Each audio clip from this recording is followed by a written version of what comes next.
Now, welcome to another edition of News from Naboo with Thor's Lightning Takes.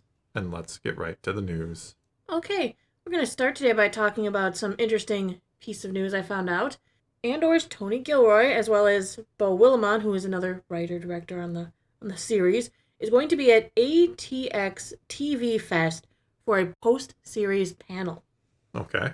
Yes. After the show has finished airing, they will be at the festival to discuss the construction of the complex world of Andor, exploring new and darker corners of the Star Wars storytelling universe, and bringing Cassian's story full circle. Cool. Right, that's going to be really exciting because obviously... Where is that? It's at ATX TV Festival. Any chance we get to see this somewhere online? We will find out. It's the AV Club is like hosting it, so there's a good chance the Audio that Video it'll Club be...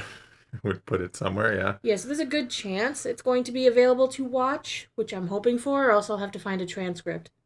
Yeah. I'm sure there'll be articles and something. stuff too. Yeah, we'll find I'm it. sure I will find something. We will find you. I also got news that Hollywood Reporter asked Dave Filoni about where Grogu was during the sequel trilogy. Hasn't he been asked that before and given like a really Vague vague answer? Yeah. Multiple times, I'm sure, but here's another vague answer. All right. That's a great question. And we talk about many different things. That's a question for a bunch of characters, by the way, not just Grogu. Where are they during these events? That sounds like what he has said before. It's probably a memorized answer at this point. I think so. I think it's just what he's always going to say. Where was Grogu? Where was... he replies, where was Mando? Mando would be pretty old by the time of the sequel. I mean, not like really old, but he'd be getting up there. But it is a question for a bunch of characters, I guess. That yeah. Where were they? What were they doing? We ask that a lot in Star Wars, and we always hope the answer is not directly in the action, because not everyone needs to be everywhere in the main action sense. No. It's a fair question, yet at the same time, it's not like the sequels encompass everything that was going on in the galaxy. They encompass a very small portion of what was happening at that time. Tiny, minuscule. It's a very interesting question, though, when it comes to Grogu, because we know Yoda's species is extremely long-lived, which means that, barring something horrible happening, Grogu would be alive. Yeah, but he might be a Mandalorian and not a Jedi. So Luke's saying, I will not be the last Jedi kind of thing. Yeah, I know. It's one of those things where it's like... Well, yeah, the sequel time, so it wouldn't... Yeah, but no, at the sequel time, Luke is like... I mean, the movie is called The Last Jedi. I know we tend to forget about it. And, yes, he's technically... Yeah, and Luke's like, I will not be the last Jedi, because he's referring to Rey. But what about, like, Grogu? You know he's out there, and he's got some talent and some Force ability. Yeah, definitely. So he's out there doing his thing. Maybe he'll become Rey's teacher. Teacher or Padawan or no, both? Both. A little bit of both, yeah. The teacher becomes the student, becomes the teacher. Yeah. Or something. We also got some interesting news ahead of Star Wars Celebration about the publishing line of things. There are 2 publishing panels on April 18th. One is about, like, manga. The other is going to be the traditional publishing panel. What's interesting is not only are we going to be getting, like, a Revenge of the Sith 20th anniversary release, we're also getting a book called Star Wars Master of Evil, coming out November 11th. That's got to be Vader. Only a Master of Evil, Darth. Right. I mean, it's going to be... I mean, I like Darth Vader quite a bit, so this is a book I'm looking forward to. It comes out November 11th, which is right after my birthday. That's 2 days after your birthday, yeah. It's like fate. What's interesting is we haven't been told who the author of this book is going to be.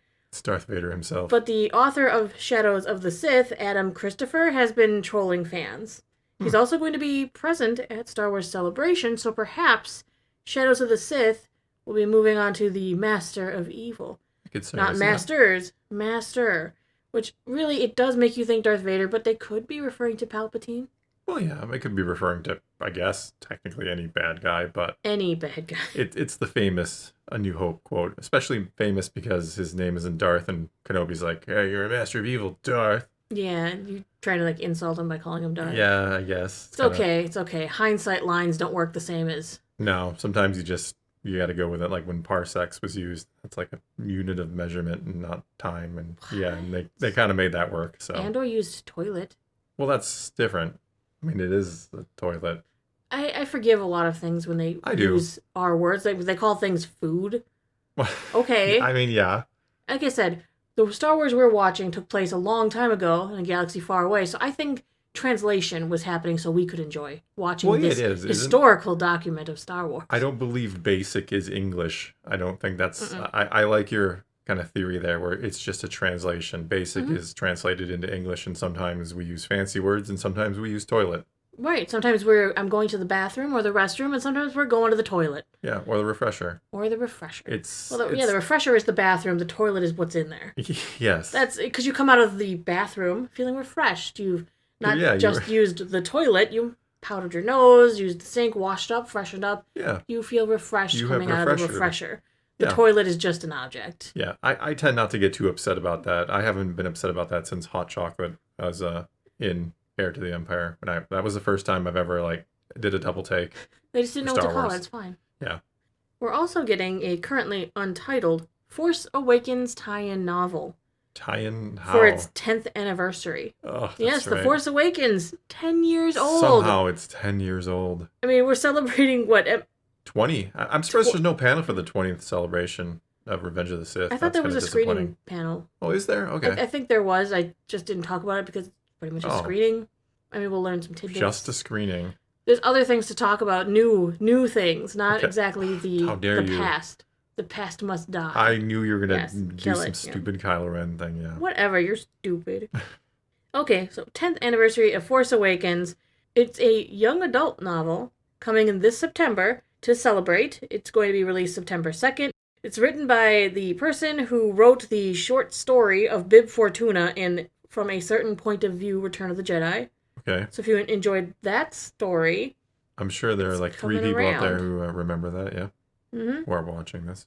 Yes. But this is not the first author from those little short story books that's getting one. The one who is... Someone is writing the Bad Batch Sanctuary novel. Yeah, I remember we talked about that, yeah. Which we'll also hear more about at Celebration, we assume, at the publishing panel. Yeah.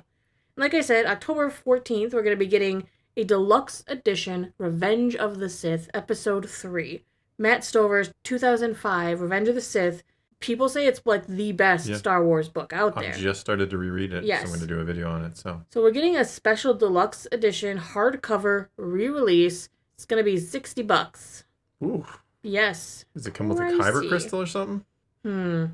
People have been asking on Reddit and other social media about justifying that price. What is deluxe about this other than being hardcover? Except for being more money? Yeah, and the only thing they've said is, time will tell. It always does.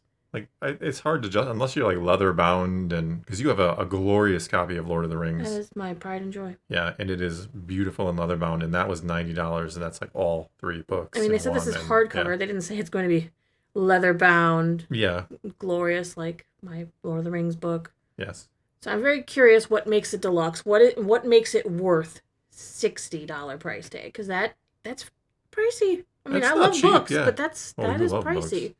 $60 for a book is a lot unless it comes with something else generally, or it is leather bound and very, very elegant. Yes, my Lord of the Rings book was a Christmas gift, and it was like a $99 copy. Yeah. Yes. Because we had eyeballed it at a Barnes and Noble, and you're like, I would love to have that, and then I did get it. Like magic.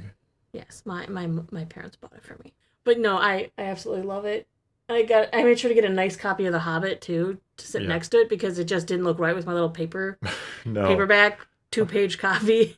2-page. You know what I'm saying? It's a short book. Yes, it just didn't look right with the Hobbit sitting next to it, so I got a nice copy of The Hobbit to go with it. Wasn't same in price tag, obviously, but it's nice. It looks good together on my shelf. Yeah, it does. Part of my collection. Makes a fine addition to your... Well, that is going to be all we got for you this time. Now it is your turn. Take to the comments below. Tell us what you think of any and all of today's news. And let's talk some Star Wars. And so until next time, thanks for watching.